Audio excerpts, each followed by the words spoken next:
ವರ್ಷದಲ್ಲಿಯೇ ಅತ್ಯಂತ ಶುಭಕರವಾದ ಮತ್ತು ಸಂತೋಷವನ್ನು ತರುವ ಹಬ್ಬವಾದ ಗಣೇಶ ಚತುರ್ಥಿಯನ್ನು ಸ್ವಾಗತಿಸಲು ಎಲ್ಲರೂ ಸಜ್ಜಾಗುತ್ತಿದ್ದೇವೆ. ಅಡೆತಡೆಗಳನ್ನು ನಿವಾರಿಸುವವನು, ಬುದ್ಧಿವಂತಿಕೆ, ಸಮೃದ್ಧಿ ಮತ್ತು ಹೊಸ ಆರಂಭಗಳ ದೇವರು ಎಂದು ಗಣೇಶನನ್ನು ಎಲ್ಲೆಡೆ ಪೂಜಿಸಲಾಗುತ್ತದೆ. ಆದರೆ ನಿಮ್ಮ ಮನೆಗೆ ಸರಿಯಾದ ಗಣೇಶ ಮೂರ್ತಿಯನ್ನು ಆಯ್ಕೆ ಮಾಡಲು ಸೊಂಡಿಲಿನ ಮಹತ್ವ, ಮೂರ್ತಿಯ ಬಣ್ಣ, ಅದರ ಭಂಗಿ ಮತ್ತು ಇಲಿಯಂತಹ ಸಣ್ಣ ವಿವರಗಳಂತಹ ವಿವಿಧ ಅಂಶಗಳನ್ನು ಪರಿಗಣಿಸಬೇಕಾಗುತ್ತದೆ. ಮೂರ್ತಿಯನ್ನು ಇಡಲು ಸರಿಯಾದ ದಿಕ್ಕನ್ನು ತಿಳಿದುಕೊಳ್ಳುವುದು ನಿಮ್ಮ ಮನೆಯಲ್ಲಿ ಆಧ್ಯಾತ್ಮಿಕ ವಾತಾವರಣವನ್ನು ಹೆಚ್ಚಿಸುತ್ತದೆ.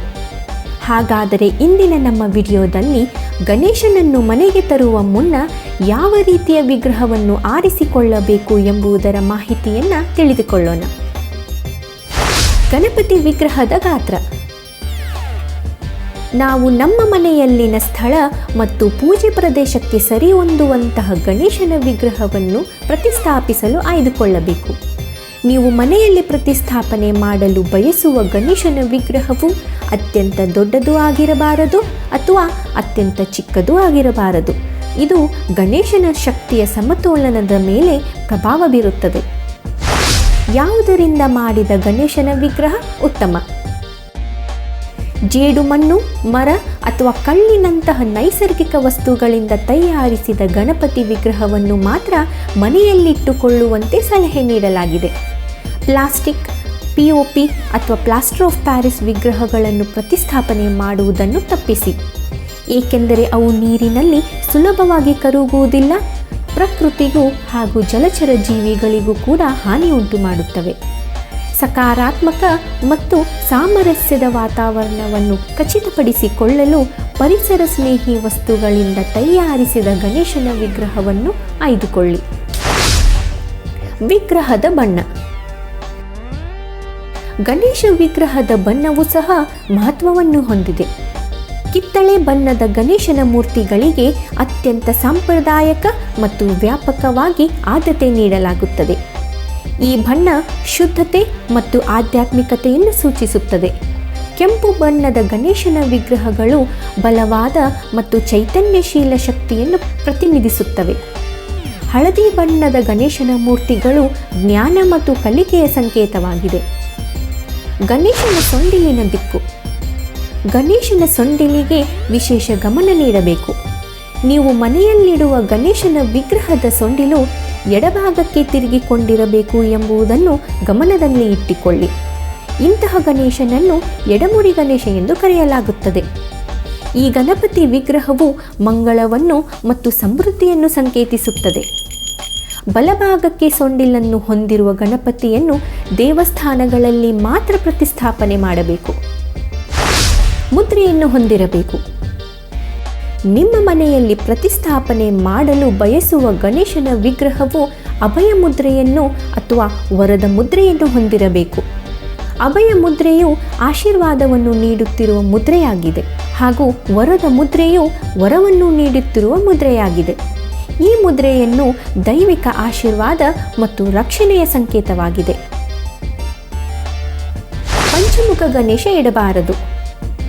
ಮನೆಗೆ ಗಣೇಶನ ಮೂರ್ತಿ ತರುವಾಗ ಅದು ಪಂಚ ಅಥವಾ ಅಷ್ಟಮುಖದ ಗಣೇಶನ ಮೂರ್ತಿಯಾಗಿರಬಾರದು ಎನ್ನುವುದನ್ನು ಗಮನದಲ್ಲಿಡಿ. ಒಂದೇ ಮುಖದ ಗಣೇಶನ ಮೂರ್ತಿಗೆ ಮಾತ್ರ ಮನೆಯಲ್ಲಿ ಪೂಜೆ ಮಾಡಬೇಕು. ಹಲವು ಮುಖ ಇರುವ ಗಣೇಶನ ಮೂರ್ತಿಗೆ ಮನೆಯಲ್ಲಿ ಪೂಜೆ ಸಲ್ಲಿಸುವುದು ಅಶುಭವಾಗಿರುತ್ತದೆ. ಇದು ಮನೆಗೆ ಮಂಗಳಕರವಲ್ಲ. ಪಂಚಮುಖದ ಮೂರ್ತಿ ಮನೆಯಲ್ಲಿ ಸ್ಥಾಪನೆ ಮಾಡುವುದರಿಂದ ನಕಾರಾತ್ಮಕತೆ ಹೆಚ್ಚುತ್ತದೆ. ಹೀಗಾಗಿ ಇಂತಹ ಮೂರ್ತಿಗಳನ್ನು ಖರೀದಿ ಮಾಡಬೇಡಿ. ಗಣಪತಿಯ ಭಂಗಿಗೆ ಗಮನ ಕೊಡಿ. ಗಣೇಶ ಚತುರ್ಥಿಯಂದು ಅನೇಕ ರೀತಿಯ ಗಣೇಶನ ವಿಗ್ರಹಗಳನ್ನು ನಾವು ನೋಡಬಹುದು. ಇದರಲ್ಲಿ ಗಣಪತಿ ನಿಂತಿರುವುದು, ನೃತ್ಯ ಮಾಡುವುದು ಅಥವಾ ವಿಶ್ರಾಂತಿ ಭಂಗಿಯಲ್ಲಿ ಇರುವುದು ಇರುತ್ತವೆ. ಆದರೆ ನೀವು ಮನೆಯಲ್ಲಿ ಗಣೇಶನ ವಿಗ್ರಹವನ್ನು ಪ್ರತಿಷ್ಠಾಪನೆ ಮಾಡಬೇಕೆಂದರೆ ನೀವು ಕುಳಿತುಕೊಳ್ಳುವ ಭಂಗಿಯಲ್ಲಿರುವ ಗಣೇಶನ ವಿಗ್ರಹವನ್ನು ತರುವುದು ಉತ್ತಮ. ಹೀಗೆ ಮಾಡುವುದರಿಂದ ಶುಭ ಫಲಿತಾಂಶಗಳು ಸಿಗುತ್ತವೆ. ಇದರಿಂದ ಜೀವನದಲ್ಲಿ ಸಂತೋಷ ಮತ್ತು ಸಮೃದ್ಧಿ ಯಾವಾಗಲೂ ನೆಲೆಸುತ್ತವೆ. ನಿಂತಿರುವ ಗಣೇಶನ ವಿಗ್ರಹ, ನೃತ್ಯ ಮಾಡುವ ಭಂಗಿ ಅಥವಾ ಇತ್ಯಾದಿ ಭಂಗಿಯಲ್ಲಿರುವ ವಿಗ್ರಹವನ್ನು ಪೆಂಡಾಲಿನಲ್ಲಿ ಮಾತ್ರ ಪ್ರತಿಷ್ಠಾಪನೆ ಮಾಡಬಹುದು. ಗಣೇಶನ ವಿಗ್ರಹದಲ್ಲಿ ಮೋದಕ ಮತ್ತು ಇಲಿ ಅಗತ್ಯ. ಗಣೇಶನಿಗೆ ಮೋದಕ ತುಂಬ ಪ್ರಿಯವಾದ ಆಹಾರ. ಇಲಿಯನ್ನು ಆತನ ವಾಹನವೆಂದು ಪರಿಗಣಿಸಲಾಗುತ್ತದೆ. ಗಣಪತಿ ಬಪ್ಪನ ವಿಗ್ರಹವನ್ನು ಮನೆಗೆ ತೆಗೆದುಕೊಂಡು ಹೋಗುವಾಗ ವಿಗ್ರಹದಲ್ಲಿ ಮೋದಕ ಅಥವಾ ಇಲಿಯೂ ಸಹ ಅವನೊಂದಿಗೆ ಇರಬೇಕು ಎಂಬುದನ್ನು ನೆನಪಿನಲ್ಲಿಡಿ. ವಾಸ್ತು ಪ್ರಕಾರ ಇಲಿಯ ಉಪಸ್ಥಿತಿಯು ಒಬ್ಬರ ಆಸೆಗಳು ಮತ್ತು ಅಹಂಕಾರದ ಮೇಲಿನ ನಿಯಂತ್ರಣವನ್ನು ಸಂಕೇತಿಸುತ್ತದೆ. ಇಲಿಯು ಸ್ಪಷ್ಟವಾಗಿ ಗೋಚರಿಸುತ್ತದೆ ಮತ್ತು ಉತ್ತಮವಾಗಿ ರಚಿಸಲ್ಪಟ್ಟಿದೆ ಎಂದು ಖಚಿತಪಡಿಸಿಕೊಳ್ಳಿ. ಗಣೇಶ ಮೂರ್ತಿಯನ್ನು ಇಡುವ ದಿಕ್ಕು. ಪೂಜೆಯ ಸಮಯದಲ್ಲಿ ಗಣೇಶನ ಮೂರ್ತಿಯನ್ನು ಇಡುವ ಸರಿಯಾದ ದಿಕ್ಕು ಸಕಾರಾತ್ಮಕ ಶಕ್ತಿಯನ್ನು ಆಕರ್ಷಿಸಲು ಅತ್ಯಗತ್ಯ. ಪೂರ್ವ ದಿಕ್ಕು ಸಾಮಾನ್ಯವಾಗಿ ಶುಭವೆಂದು ಪರಿಗಣಿಸಲಾಗುತ್ತದೆ. ಗಣೇಶನ ಮೂರ್ತಿಯನ್ನು ಪೂರ್ವಮುಖ ಮಾಡಿ ಇರುವುದರಿಂದ ದೇವರು ನಿಮ್ಮ ಮನೆಗೆ ಬುದ್ಧಿವಂತಿಕೆ ಮತ್ತು ಸಮೃದ್ಧಿಯನ್ನು ನೀಡುತ್ತಾನೆ ಎಂದು ಖಚಿತಪಡಿಸಿಕೊಳ್ಳಿ. ಗಣೇಶನ ಮೂರ್ತಿ ವಿಕಾರವಾಗಿರಬಾರದು. ವಾಸ್ತು ಪ್ರಕಾರ ಗಣೇಶನ ಮೂರ್ತಿ ಖರೀದಿ ಮಾಡುವಾಗ ವಿಕಾರವಾಗಿರಬಾರದು. ನೋಡಿದರೆ ಉತ್ತಮ ಲಕ್ಷಣವನ್ನು ಮೂರ್ತಿ ಹೊಂದಿರಬೇಕು. ಮೂರ್ತಿಗೆ ಹಚ್ಚಿದ ಬಣ್ಣ ಅತ್ತಿತ್ತ ಆಗಿದ್ದರೂ ಅದು ಶುಭ ಸಂಕೇತವಲ್ಲ. ಜೊತೆಗೆ ಗಣೇಶನ ಮೂರ್ತಿಗೆ ಹಾನಿಯಾಗಿ ಒಡೆದು ಹೋದಂತೆ ಇರುವುದನ್ನು ಖರೀದಿಸಲೇಬೇಡಿ. ಇದು ಮನೆಯಲ್ಲಿ ನಕಾರಾತ್ಮಕತೆಯನ್ನು ಹೆಚ್ಚಿಸುತ್ತದೆ. ಜೊತೆಗೆ ಗಣೇಶನ ಮೂರ್ತಿ ಕಲೆಯಾಗಿರಬಾರದು. ಮೂರ್ತಿ ನೋಡಿದರೆ ನಿಮ್ಮ ಮನಸ್ಸಿಗೆ ಸಂತೋಷವಾಗುವಂತಿರುವುದು ತುಂಬ ಮುಖ್ಯ. ಕಡಿಮೆ ಹಣಕ್ಕೆ ಸಿಗುವ ಯಾವುದೋ ಒಂದು ಮೂರ್ತಿ ಖರೀದಿ ಮಾಡಿ ಮನೆಗೆ ತರುವುದು ಒಳ್ಳೆಯದಲ್ಲ. ಇವೆಲ್ಲ ಗಣೇಶನನ್ನು ಮನೆಗೆ ತರುವ ಮುನ್ನ ಮಾಡಬೇಕಾದ ಸರಳ ಆದರೆ ಅತ್ಯಂತ ಮುಖ್ಯವಾದ ಸಿದ್ಧತೆಗಳು. ಸರಿಯಾದ ಗಣೇಶನನ್ನು ಮನೆಯಲ್ಲಿ ಕೂರಿಸುವುದರಿಂದ ಅಥವಾ ಪ್ರತಿಷ್ಠಾಪನೆ ಮಾಡುವುದರಿಂದ ಸಮೃದ್ಧಿ, ಅದೃಷ್ಟ ಮತ್ತು ಸಕಾರಾತ್ಮಕತೆ ಬರುತ್ತದೆ. ನಾವು ಗಣೇಶನನ್ನು ಭಕ್ತಿ, ಶುದ್ಧತೆ ಮತ್ತು ಸಂತೋಷದಿಂದ ಸ್ವಾಗತಿಸಿದಾಗ ಗಣೇಶನು ಕೂಡ ನಮ್ಮ ಮನೆಗೆ ಆನಂದ, ಶಾಂತಿ ಮತ್ತು ಐಶ್ವರ್ಯವನ್ನು ನೀಡುತ್ತಾನೆ. ಈ ವಿಡಿಯೋ ನಿಮಗೆ ಉಪಯುಕ್ತವಾಗಿದ್ದರೆ ದಯವಿಟ್ಟು ನಿಮ್ಮ ಕುಟುಂಬ ಮತ್ತು ಸ್ನೇಹಿತರೊಂದಿಗೆ ಹಂಚಿಕೊಳ್ಳಿ.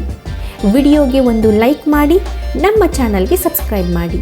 ಹಾಗೆಯೇ ಹೊಸ ವಿಡಿಯೋಗಳನ್ನು ಪಡೆಯಲು ಬೆಲ್ ಐಕಾನ್ ಒತ್ತುವುದನ್ನು ಮರೆಯಬೇಡಿ. ನಿಮಗೂ ನಿಮ್ಮ ಕುಟುಂಬಕ್ಕೂ ಗಣೇಶ ಚತುರ್ಥಿಯ ಹಾರ್ದಿಕ ಶುಭಾಶಯಗಳು.